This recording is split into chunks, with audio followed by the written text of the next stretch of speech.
ఎవడైనా బుద్ధున్నోడు స్పిల్వే పూర్తి కాకుండా కాఫర్ డ్యామ్ పనులు ఎలా ముట్టుకున్నారయ్యా అని చెప్పి తిట్టాల్సింది, గడ్డి పెట్టాల్సింది, జరగల.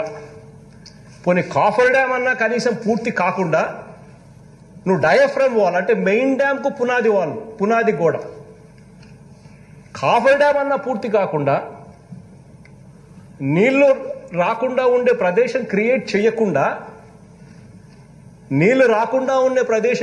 చేయకుండా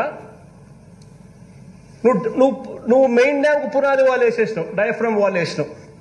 అది ఇంకొక పొరపాటు. సో కాఫర్ డ్యామ్ పూర్తి కాకుండా డయాఫ్రమ్ వాల్ ఎలా కట్టారు అని చెప్పి బుద్ధి జ్ఞానం ఉందాయా నీకు అని చెప్పి అడగాల్సిన రెండో ప్రశ్న.